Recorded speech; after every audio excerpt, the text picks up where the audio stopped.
Hello and welcome and namaste from New Delhi. You're watching DD India NewsHour. I'm Gautam Roy. Coming up over the next 1 hour.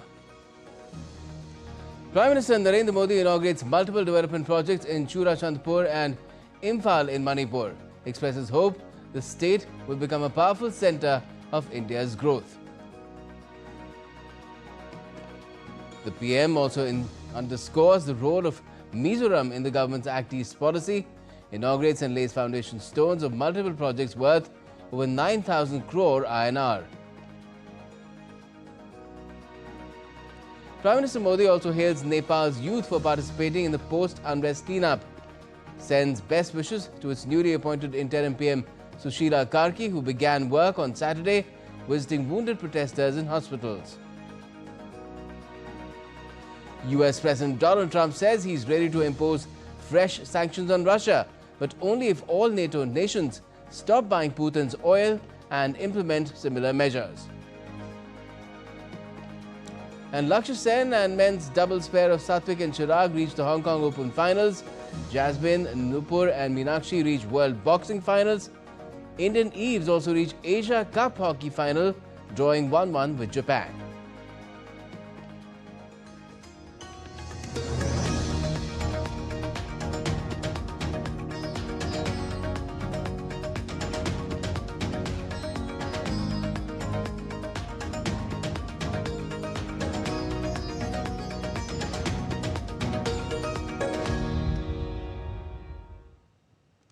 Prime Minister Narendra Modi is on a dynamic tour of India's northeast, where he inaugurated a series of key development initiatives. During his visit to Imphal in Manipur, he unveiled multiple projects worth over 1,200 crore INR. In Churachandpur, he laid the foundation stone of several major development projects valued at 7,300 crore INR. Addressing gatherings, Prime Minister Modi emphasized that the government is committed to ensuring peace and stability in the state. Prime Minister Narendra Modi is on an energetic visit across northeast India. Upon arriving in Churachandpur, he engaged warmly with the local Kuki community, spending quality time with them. PM Modi received an enthusiastic welcome as people gathered on both sides of the road to greet him in Churachandpur. During his visit, the Prime Minister laid the foundation stone for several major development projects in Churachandpur with a combined investment exceeding Rs 7,300 crore. These initiatives include the Manipur urban roads, drainage and asset management improvement projects valued at over 3,600 crore, 5 national highway projects worth more than 2,500 crore, the Manipur Infotech Development Project and working women hostels across 9 locations, among others. In recent years, the government has already invested Rs 3,700 crore to enhance national highways in the region, boosting connectivity to hundreds of villages. Further, new highway projects totaling Rs 8,700 crore are making swift progress, complemented by a Rs 22,000 crore investment in rail connectivity. Addressing the crowd, the Prime Minister highlighted the significance of these projects for Manipur's growth and underscored the need to keep pushing the state forward on the path of peace and development. किसी भी स्थान पर विकास के लिए शांति की स्थापना बहुत जरूरी है। बीते 11 वर्षों में नॉर्थ ईस्ट में दशकों से चल रहे अनेक विवाद, अनेक संघर्ष समाप्त हुए हैं। लोगों ने शांति का रास्ता चुना है, विकास को प्राथमिकता दी है। Speaking in Imphal, PM Modi highlighted Manipur's rich cultural heritage, noting its long-standing tradition of women empowerment. He reaffirmed the government's commitment to continue supporting and empowering women across the region. Manipur की हजारों वर्ष पुरानी समृद्ध विरासत है। यहां संस्कृति की जड़ें मजबूत है, गहरी है। मणिपुर मां भारती के मुकुट पर सजा मुकुट रत्न है। PM Modi emphasized the need to continuously strengthen Manipur's developmental image. He stressed the importance of consistently advancing Manipur on the path of peace and development. Manipur में शांति और स्थिरता आए, यहां के लोगों के हित सुरक्षित रहे, जो कैंपों में रहने को मजबूर है, उनका जीवन फिर पटरी पर आए, इसके लिए हमारी सरकार निरंतर काम कर रही है। सरकार द्वारा विस्थापितों के लिए 7,000 नए घर स्वीकृत किए गए हैं। Emphasizing Imphal as a city full of potential, the Prime Minister expressed his vision of transforming it into one of India's most developed cities, a place that nurtures the dreams of its youth and accelerates national progress. He also pointed out that several smart city mission projects have been completed in Imphal, with many others worth hundreds of crores underway. Mohammad Absarul Hassan reports for DD India. And the day also saw Prime Minister Modi laying the foundation stones for and inaugurate multiple projects worth over 9,000 crore INR in Aizawl, Mizoram, covering sectors like railways, roadways, energy and sports. The occasion saw the PM expressing regret for not joining in person due to bad weather. Despite this, he felt the warmth of the people's affection. Calling the day historic, Prime Minister Modi declared, and I quote, "From today, Aizawl will be on India's railway map," unquote. In a major push for development in the northeast, Prime Minister Narendra Modi visited Mizoram, where he inaugurated and laid the foundation stone for projects worth over 9,000 crore rupees in Aizawl. In a historic first for Mizoram, PM Modi inaugurated the state's maiden railway line and flagged off the Rajdhani Express connecting Aizawl to Delhi. This marks Aizawl's formal entry onto India's railway map. Speaking at the event, Prime Minister highlighted Mizoram's vital role in the Act East policy and the Northeast Economic Corridor. He also hailed next-gen GST reforms, emphasizing that essential services like healthcare will now become more affordable for the common citizens. Recently, next generation GST reforms have been announced. This means lower taxes on many products, making life easier for families. Before 2014, even daily essential like toothpaste, soap and oil were taxed at 27%. Today, only 5% GST is applicable. During Congress rule, medicines, test kits and insurance policies were heavily taxed. That is why healthcare was expensive and insurance was out of reach for ordinary families. But today, all these have become affordable. The new GST rates will also make medicines for serious diseases like cancer more inexpensive. PM Modi accused opposition parties of playing vote bank politics and stated that the BJP is committed to serving the most neglected sections of society and ensuring inclusive development. For a long time, some political parties in our country practiced vote bank politics. Their focus was always on places which had more votes and seats. The entire Northeast, including states like Mizoram, suffered greatly because of this attitude. But our approach is very different. Those who were earlier neglected are at the forefront now. Those who were once marginalized are the mainstream now. For the past 11 years, we have been working for the development of the Northeast. PM said that with this major connectivity boost and multi-sectoral development push, Mizoram is set to become a key player in India's growth story. Mohammad Afzarul Hassan's report for DD India. And Railway Minister Ashwini Vaishnav has lauded Prime Minister Modi's commitment to Mizoram, calling the inauguration of the Bairabi-Sairang railway line in Mizoram historic. Mizoram capital gets railway connectivity.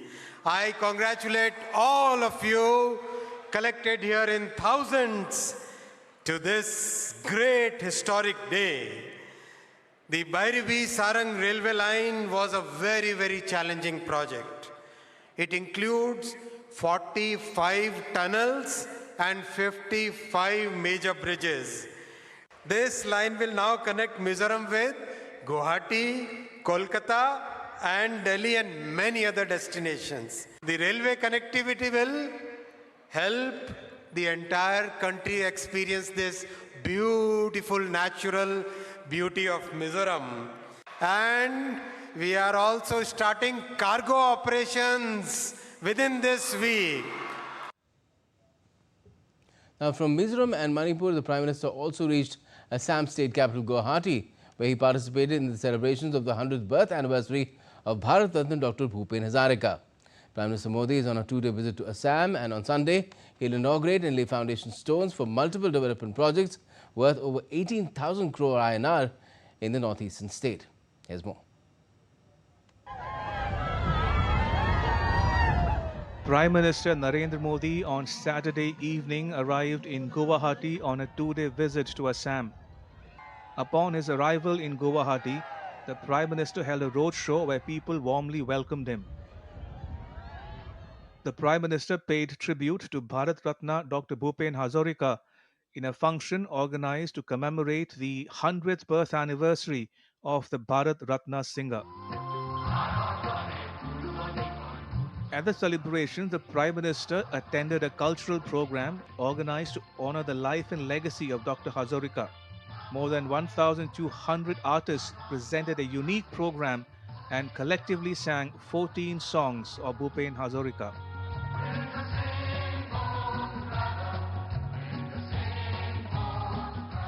Remembering the legendary singer, the Prime Minister said Bhupen Hazarika was the hero of the country's unity and integrity who dreamt of a prosperous India. He added that today we are realizing Bhupen Hazarika's dreams regarding the Northeast. एक सच्चे राष्ट्रभक्त के हृदय से निकली आवाज कभी निष्फल नहीं होती। आज नॉर्थ ईस्ट को लेकर उनके सपनों को साकार करने के लिए हम दिन रात काम कर रहे हैं। हमारी सरकार ने भूपेन दा को भारत रत्न देकर पूर्वोत्तर के सपनों और स्वाभिमान का सम्मान किया और पूर्वोत्तर को देश की प्राथमिकता भी बनाया। During the birth centenary celebrations of Dr. Hazarika, the Prime Minister also released the biography of the legendary singer and released a commemorative coin in his honor. Bureau Report, DD India. And the Prime Minister will inaugurate and lay the foundation stones of major infrastructure and industrial projects worth over 18,530 crore INR in Assam on Sunday. During this inauguration in Darang, Prime Minister Modi will lay the foundation stones of several projects, including the Darang Medical College and Hospital, a GNM school, and a BSc nursing home, which will strengthen medical education and healthcare in the region. Well, the Prime Minister will inaugurate and lay the foundation stones of infrastructure and industrial development projects worth over 18,530 crore INR in Assam. Minister Hardeep Singh Puri has said that the plant is the first of its kind and will produce 50,000 tons of ethanol annually from 5 lakh, that is 500,000 tons of bamboo, along with other byproducts. This reflects India's energy transition and petrochemical growth. It's the first plant of its kind in the world. It will not only make bioethanol from bamboo, and as you know, the entire state of Assam is very rich in this, but there are several other features about this 5,000 crore approximately which it will take. And still to come on DD India NewsHour. Prince Harry visits makeshift memorial in Kyiv, Ukraine. Conservative influencer Charlie Kirk's widow, Erica, vows her husband's mission would continue despite his assassination. And over 100,000 march in anti-immigration rally in London.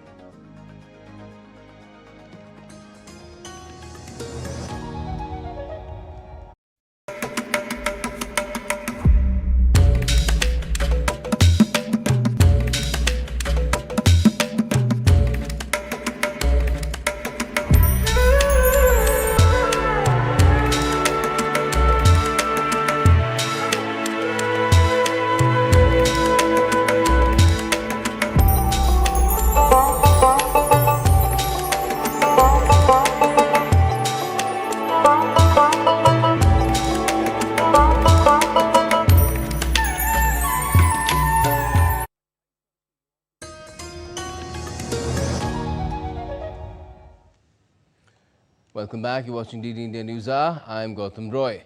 Now, NATO is strengthening defenses on its eastern flank after Poland accused Russia of violating its airspace. Germany said it will provide credible deterrence on NATO's eastern flank with troops in Lithuania, while France has deployed 3 Rafale fighters to defend Poland and NATO eastern border.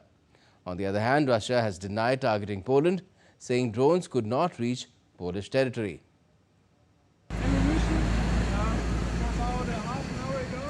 As the tension flared up after Poland accused Russia of violating Polish airspace, a representative of Bundeswehr said in Lithuania that Germany and its army stand ready to continue to defend NATO's eastern flank with their robust forces. Germany, in this case, stands by its commitments on 3 elements: providing credible deterrence and, if required, the readiness to defend NATO territory in this country.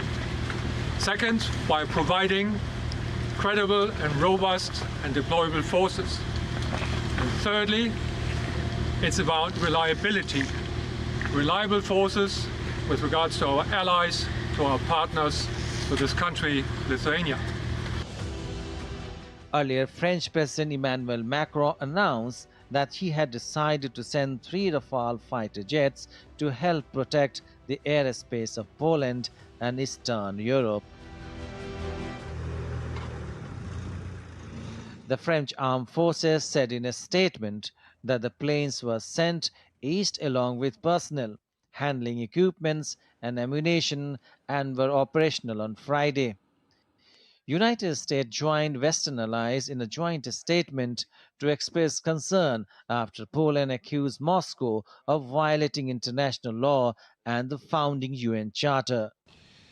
We take this opportunity to reiterate our call on the Russian Federation to immediately cease its war of aggression against Ukraine, to desist from further provocations, and to abide by the obligations enshrined in the Charter of the United Nations.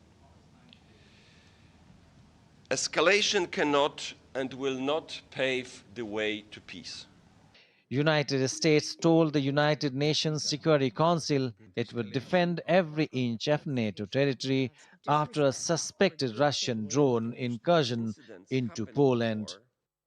The United States stands by our NATO allies in the face of these alarming airspace violations.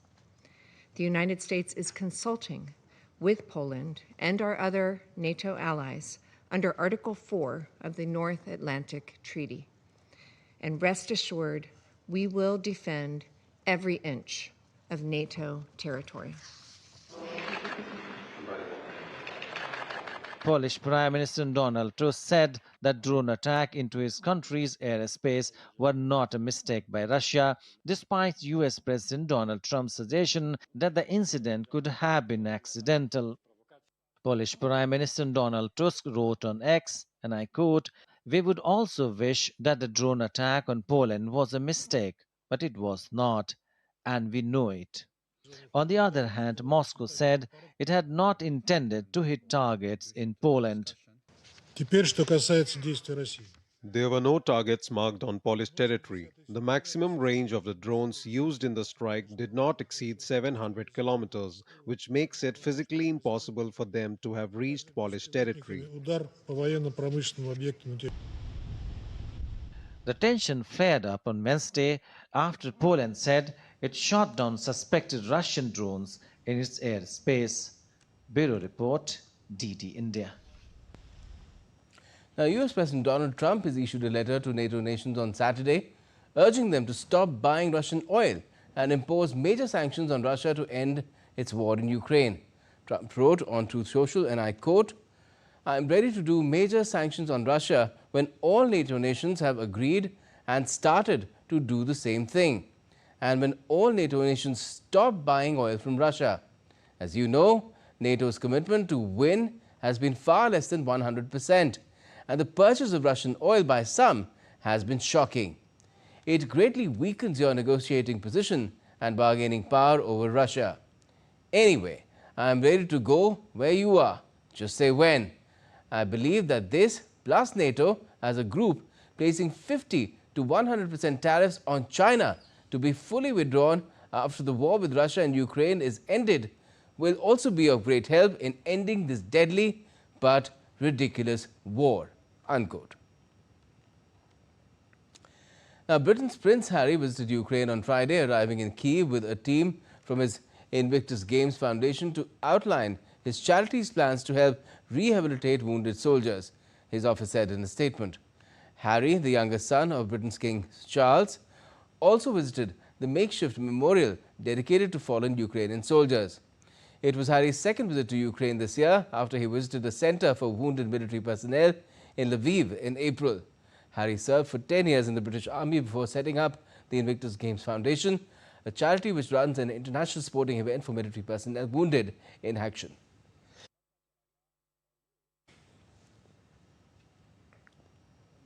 Erica Kirk, the widow of Charlie Kirk, delivered her first public remarks on Friday, vowing that her husband's mission would continue despite his assassination. She described Kirk as a man who laid down his life for the nation. Erica thanked President Donald Trump, Vice President J.D. Vance and law enforcement officials for their support in the aftermath of the killing. My husband laid down his life for me, for our nation, for our children.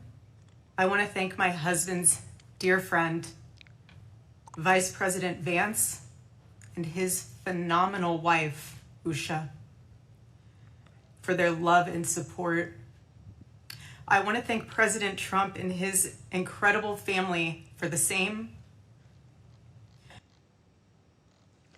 Thousands gathered on the streets of London for anti-immigration protests on Saturday. A Unite the Kingdom march was organized by anti-immigration activist Stephen Yaxley Lennon. A large crowd gathered near London's Waterloo Bridge before making its way to southern end of Whitehall. The march is expected to mourn Charlie Kirk, the American conservative activist shot dead on Wednesday. An earthquake of magnitude 7.4 struck near the east coast of Russia's Kamchatka region on Saturday, just over a month after a powerful 8.8 magnitude earthquake struck the Kamchatka Peninsula, a region with a long history of seismic activity. The Tsunami Warning Center earlier issued an alert for a tsunami that was later removed. In Japan, to the southwest of the Kamchatka Peninsula, no tsunami warning was issued. Back in July, the quake triggered tsunami warnings, not just in Russia, but also parts of US, Japan, Hawaii, Chile, Costa Rica and other places. The US has said that it stands with the Philippines against China's plan in South China Sea atoll. Secretary of State Marco Rubio said on Friday, rejecting what he described as China's destabilizing plans for the South China Sea. The US says Beijing claims Scarborough Reef as a nature preserve which is yet another coercive attempt to advance sweeping territorial and maritime claims in the South China Sea at the expense of its neighbors. Rubio said China's actions continue to undermine regional stability, calling on Beijing to abide by the Arbitral Tribunal's unanimous 2016 decision that China had unlawfully prevented Filipino fishermen from engaging in traditional fishing at the Scarborough Reef. The Philippines said on Saturday it has sailed with the U.S. Indo-Pacific Command and Japan's Navy off the islands in Zambales province, the coast of which is around 120 nautical miles from the Scarborough Shoal or Reef. At least 19 high school students were killed and over 20 injured in a Myanmar military airstrike in the Rakhine state.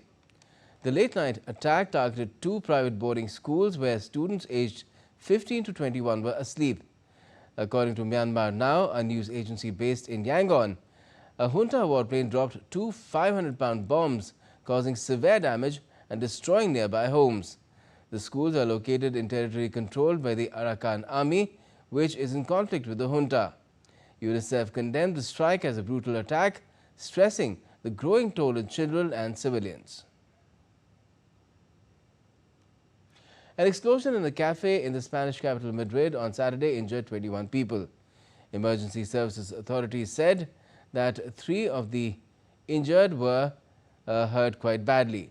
The blast took place at 3 in the afternoon.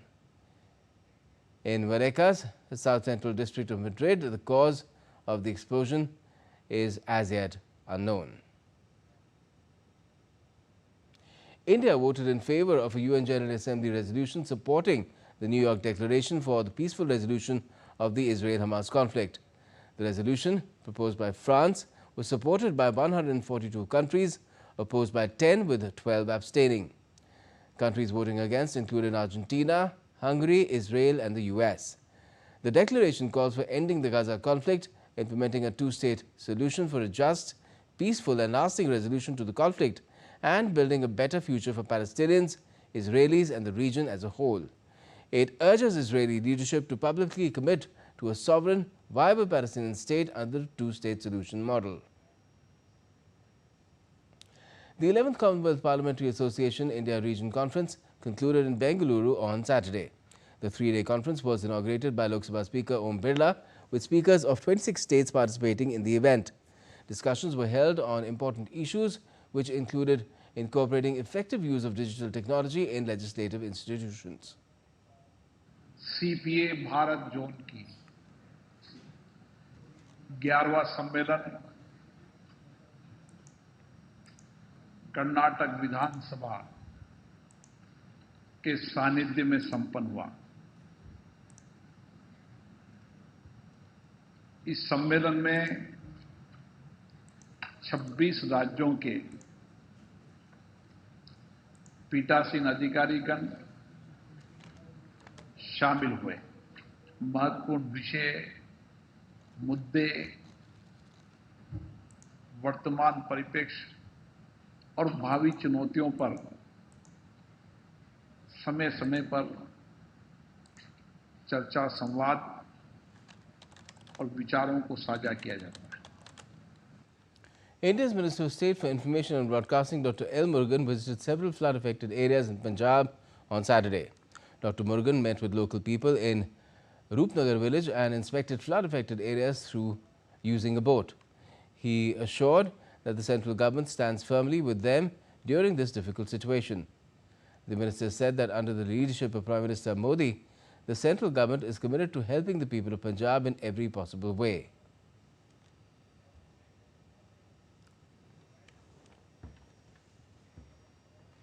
And still to come on DD India NewsHour, we'll be speaking with our expert guest on the prospects for peace and development in Nepal after the appointment of its first woman Prime Minister.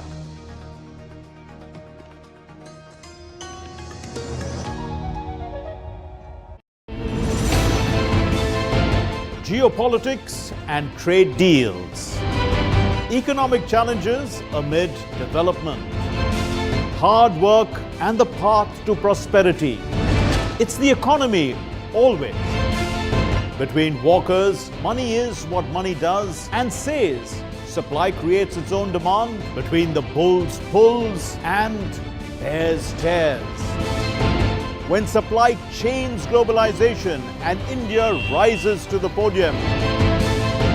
We'll get you centered with the economic brief at 8 p.m. every Thursday on DD India.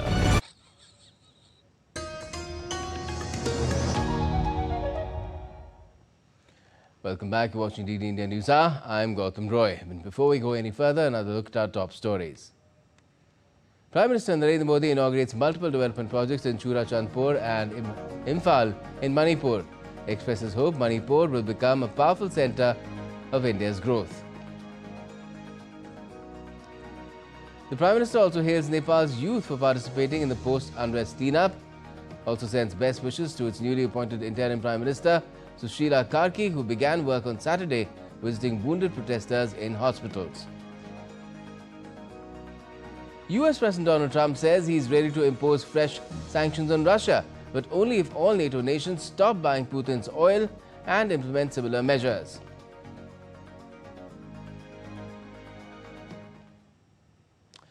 Now, speaking in Imphal today, Prime Minister Modi extended his wishes, best wishes rather, to Sushila Karki on assuming office as the interim Prime Minister of Nepal. Prime Minister Modi affirmed that India remains firmly committed to the peace, progress and prosperity of the people of Nepal. Nepal की पहली महिला प्रधानमंत्री के रूप में सुशीला जी का आना महिला सशक्तिकरण का बहुत उत्तम उदाहरण है। मैं आज नेपाल में ऐसे हर एक व्यक्ति की सराहना करूंगा जिसने ऐसे अस्थिरता भरे माहौल में भी लोकतांत्रिक मूल्यों को सर्वोपरि रखा। Now, Nepalese President Ramchandra Paudel has appealed to all parties to cooperate to successfully conduct the House of Representatives elections scheduled for the 5th of March next year. Paudel urged all parties to make good use of the opportunity gained with careful planning to satisfy the public and to conduct the elections scheduled for the date while maintaining composure. Issuing a statement on Saturday, the President emphasized that after great efforts in the extremely difficult circumstances of the country, a peaceful solution has emerged. The Constitution has survived, the parliamentary system has survived, and the Federal Democratic Republic is intact. He said people have the opportunity to advance towards a more developed democracy by completing the election of the House of Representatives within 6 months. Meanwhile, the interim Prime Minister of Nepal, Sushila Karki, appointed just a day earlier, arrived at a hospital in Kathmandu on Saturday to visit injured protesters. Prime Minister Karki was appointed after 2 days of intense negotiations between Paudel, Army Chief Ashok Raj Sigdel and the protest leaders behind Nepal's worst upheaval in years, in which at least 51 people were killed and more than 1,300 others were injured. The nationwide protests were sparked by a social media ban that has since been rolled back. The violence subsided only after former Prime Minister KP Sharma Oli resigned on the 9th of this month.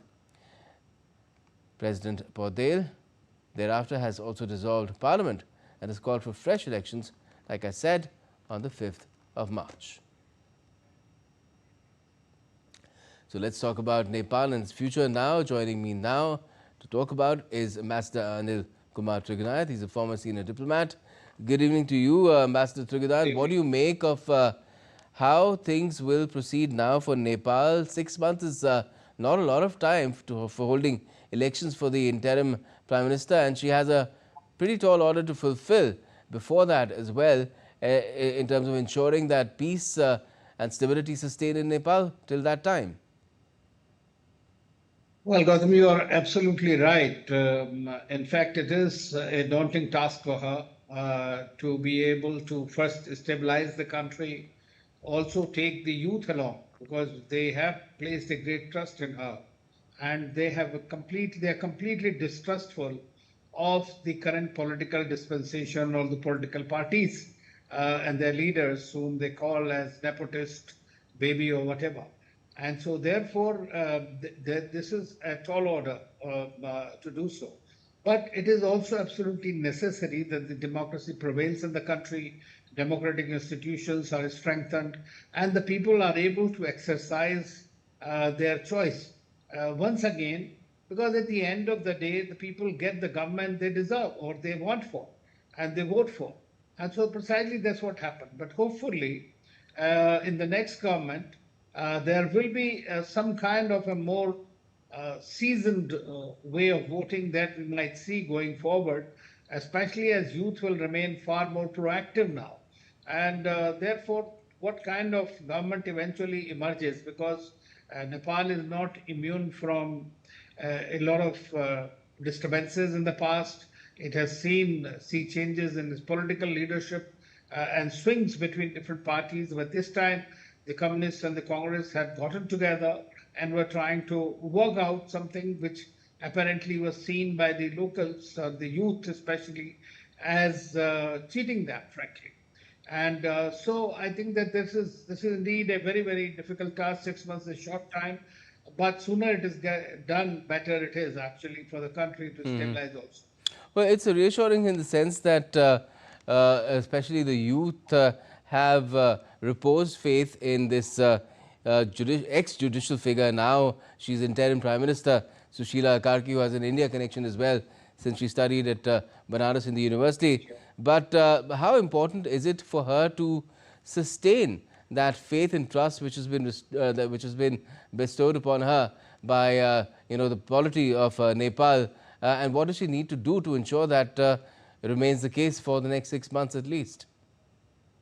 Well, the fact that she has been asked for and supported by the youth leaders as well as the mayor of the Kathmandu and others, it clearly seems that people want her to be there, who apparently is a clean figure and has a good track record of her own and has no political affiliations directly, and therefore that gives her a certain edge. And if the people have a confidence in you, basically, then it makes your life easier, but their expectations higher. So therefore, it is important that she immediately finds some ways to look at the area, like for the corruption. Accountability has been one of the major factors, and she has herself said that the death of the 51 people who died must be investigated.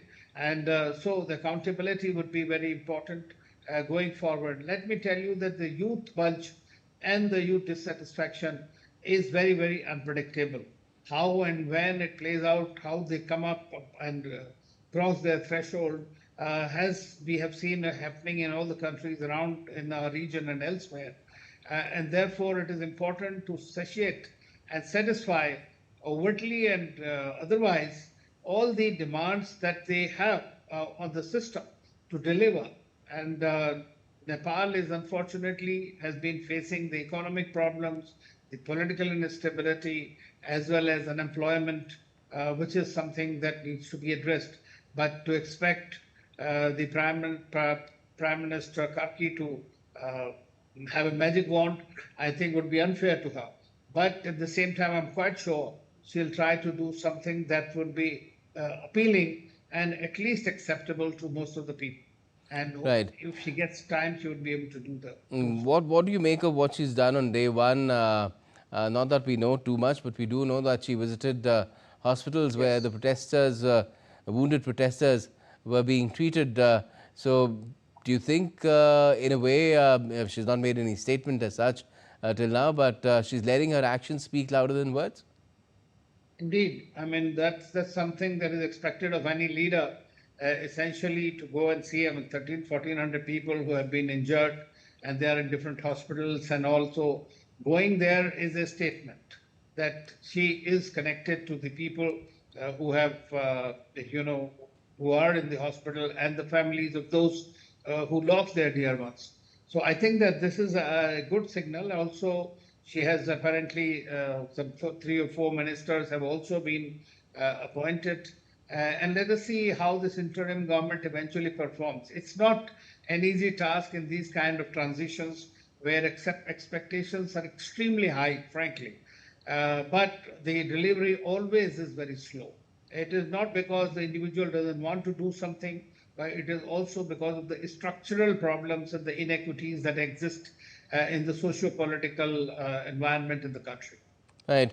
And even President Paudel is playing a very constructive role.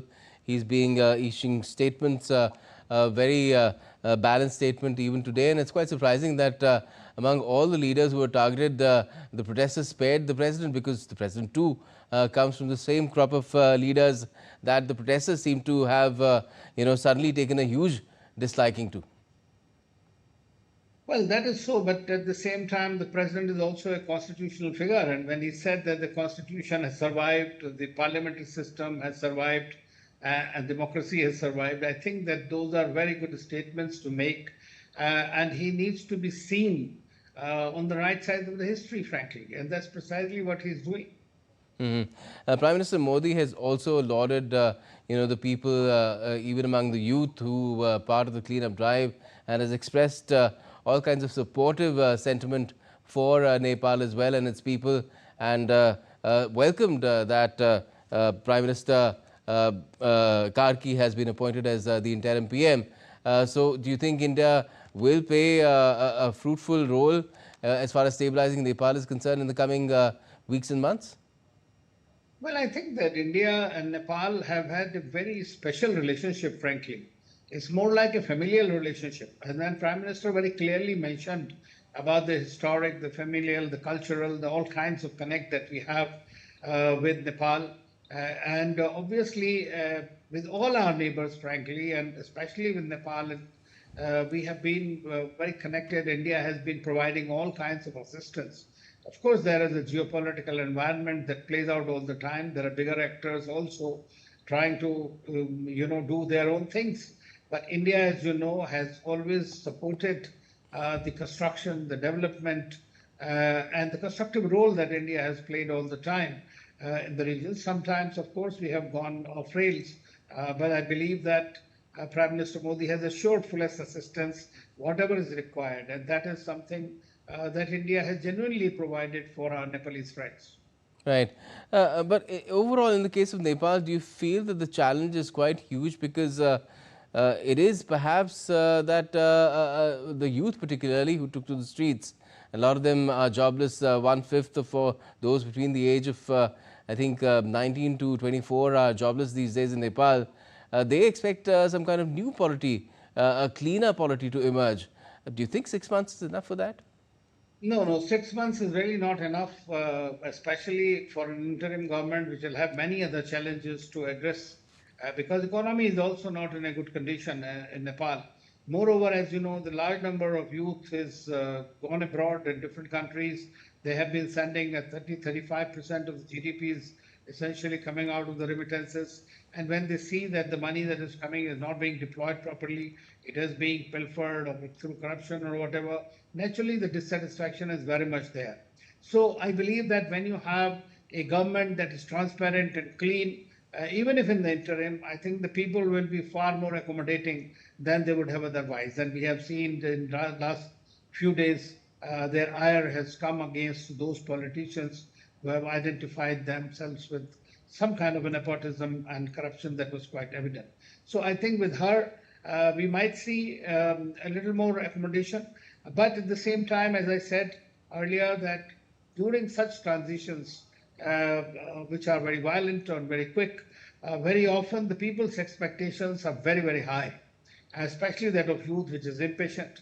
But the deliveries are quite slow comparatively, for obviously and because of the structural reasons in the country. All right. Well, I guess we learn more of what sort of a path is the interim PM Sushila Karki likely to take once we know of what other faces is she going to associate with her drive to, in general, clean up Nepal and ensure accountability as well. Thanks a lot for joining us for the moment, Ambassador Trigunath. And still to come on DD India NewsHour. Bath celebrates 250th anniversary of author Jane Austen's birth in the United Kingdom.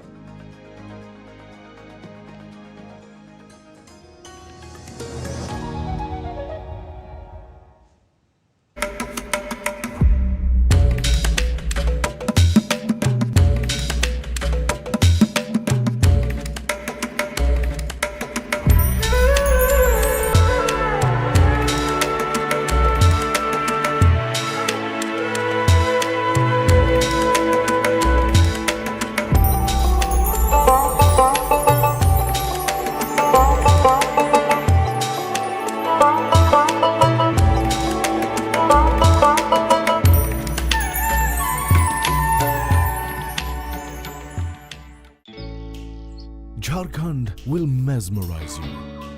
With majestic nature, rich heritage and colorful culture. Hello. Johar. Johar. It fits perfectly. Thank you. Full workout ho gaya. Ready?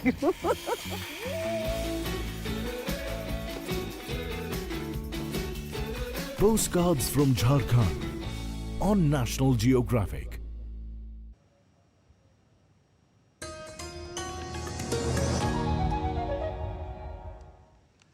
Welcome back. You're watching DD India NewsHour. I'm Gautam Roy. Now, Chief of Naval Staff Admiral Dinesh K. Tripathi on Saturday flagged off the Indian Navy car rally from Delhi, marking a spirited event to promote adventure, fitness and naval camaraderie. The rally, organized by the Indian Navy, featured over 100 participants, including naval officers, families and enthusiasts, covering a 500-kilometer route through Delhi NCR and nearby regions. Admiral Tripathi emphasized the rally's role in fostering teamwork and resilience, aligning with the Navy's Nari Shakti initiatives by including women drivers. This follows the recent commissioning of INS Aravali in Gurugram on Friday, enhancing the Navy's maritime awareness. The rally underscores the Navy's commitment to holistic personnel development amid India's push for self-reliant defense. Famous British novelist and author Jane Austen was honored in England's Bath City on Saturday with people parading through the city. People took a trip back in time to the 1800s with feather-adorned hairstyles inspired by Austen's iconic novels like Pride and Prejudice and Persuasion. Bath City witnessed a large crowd with people from all over the world gathered to commemorate the author's 250th birth anniversary. The costume promenade that kicked off the Jane Austen Festival will continue till the 21st of this month.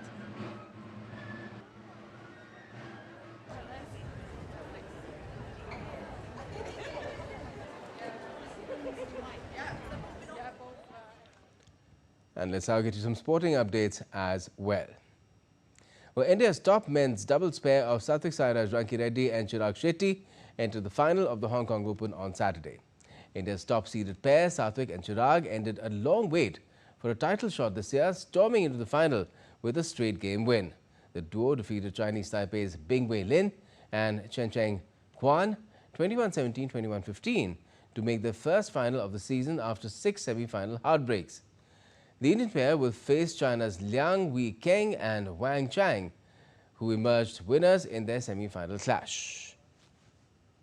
Meanwhile, Lakshya Sen also stormed into the men's singles final of the Hong Kong Open. Lakshya bagged 5 points in a row to win a roller-coaster semi-final 23-21 and 22-20 to reach his first Super 500 final since 2023. Playing against a familiar opponent in TC Chu, Lakshya rallied on his agility and commanded the net superbly to get the better of Chinese Taipei's shuttler. Lakshya will now face Li Shifeng in the final. Now, in the World Boxing Championships in Liverpool, Meenakshi Huda continued her impressive run to become the third Indian woman boxer to enter the final. She did this by beating Mongolia's Lutsekhani Altantseg in the 48 kg semi-final. Meenakshi registered a dominant 5-0 win over the 2023 World Champion silver medalist. Now, with this win, Meenakshi has joined Commonwealth medalist Jasmine Lamboria and heavyweight boxer Nupur Shoran, who also advanced to the final stage in their respective categories. Jasmine hammered Omelin Carolina of Venezuela and Nupur battled past Turkey's Sema Dustas in their semis clash. And India played out a 1-1 draw against Japan in their last Super Fours to advance to the final of the Women's Asia Cup on Saturday. India made a strong start with the Beauty Dang Dang, putting them ahead in the 7th minute with a field goal. But Japan hit back late as Kobayakawa Shiho scored the equalizer just 2 minutes before the hooter. It was the second draw between the two sides in this tournament after their pool stage clash had also ended 2-2. India will face China in the summit clash, the team that defeated South Korea in their last Super Fours clash. China had already sealed their berth in the final after defeating India earlier in the Super Four stage. And the stage is all set for a thrilling Asia Cup encounter as India take on arch rivals Pakistan on Sunday. India, boasting of players like Shubman Gill and Jasprit Bumrah, face a Pakistani team under new captain Salman Ali Agha. DD India's Abhishek Mahajan brings you an exclusive report on why India holds an edge over Pakistan in this marquee Asia Cup clash. 5 reasons why India are favourites to win against Pakistan in the Asia Cup encounter. The first is head-to-head record. India have an overall better head-to-head record. India have won 10 games, and while Pakistan has won only 3 games against India. So in Asia Cup also, in both the formats, in ODIs and T20s, India have a better record. The spin trio of Varun Chakravarti, Kuldeep Yadav and Akshar Patel. In Dubai pitches, it's not easy to play Kuldeep Yadav, Varun Chakravarti or Akshar Patel for that matter. And we all know what Kuldeep Yadav and Varun Chakravarti did in the game against UAE. Now Bumrah's presence in the 11. Bumrah's presence itself is a big boost for the captain and the team management, and it will be too hot for the Pakistani players to handle the Yorkers of Jasprit Bumrah. Now the recent form, India have lost only 3 games post their 2024 T20 World Cup triumph, while Pakistan, they have won only 13 games out of 28 post that World Cup. And now, can Pakistan do it without the experience of Mohammad Rizwan and Babar Azam? It will not be easy for them against a stronger side, which is India. So, all eyes are now on Dubai, where the stage is set for another chapter in the iconic India-Pakistan rivalry. Take a look. It's the mother of all battles.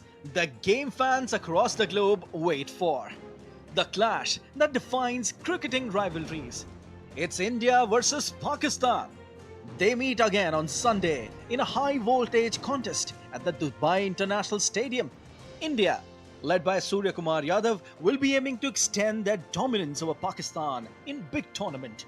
Both sides come in with comfortable wins over UAE and Hong Kong, but their journeys since the 2024 World Cup have been contrasting. Pakistan are still searching for consistency, while India's explosive batting lineup and world-class bowling attack put them in a pole position. Since the inaugural T20 World Cup in 2007, India and Pakistan have faced off 13 times in T20 internationals. India lead the head-to-head with 10 wins, while Pakistan have 3 victories, 2 of them in Dubai. In Asia Cup history, across formats, the story is similar. Out of 18 matches, India have won 10, Pakistan 6, with 2 no results.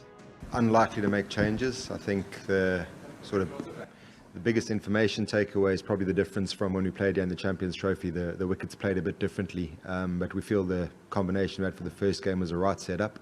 The overriding principle is that we want versatile players who can play differently in different situations, but can also bat in different positions. And I think we're very lucky with Sanju and Aksar and even Hardik. They're guys who can bat anywhere from up the order all the way through to 7 or 8. There's a speculation about changes in India's playing 11, but it looks unlikely that Surya Kumar Yadav will tinker with a winning combination. That means Sanju Samson should continue behind the stumps and slot into the middle order. The only suspense remains over Arshdeep Singh's inclusion, who is India's most successful bowler in T20Is. Yeah, I mean, that short-term record is pretty incredible, and we've been very consistent in how we've played. Obviously, cricket at this level is about how you execute on the day. But yeah, being totally honest and looking at the recent form and how the teams have played, I would say India do start favourites tomorrow. But we'll be focused on the 120 balls with the bat and 120 balls when we bowl, and the team that is more consistent over those 240 balls will be better. India's thumping start has set the tone. Another clinical show, and they'll be a step closer to punching their ticket to the Super 4. This fixture in Dubai promises another chapter in cricket's most intense rivalry. The competition everyone waits for, and it always delivers. With cameraman Kumar Datta, this is Abhishek Mahajan in Dubai for DD India. Well, quite a contest to look forward to then on Sunday evening. And that's all we have for the moment in DD India NewsHour. Thanks for tuning in on behalf of me and our entire team. But before we say goodnight, let's tell you how Vietnam's double-decker Hanoi 5 Gates train is turning heads with its cultural charm. Inspired by the ancient Thang Long citadel, the 40-minute ride features live folk music, craft workshops and Hanoi's signature treats. Running twice daily from Hanoi to Ba Ninh, it's more than a journey. It's a moving celebration of heritage. Take a look. Have a good night.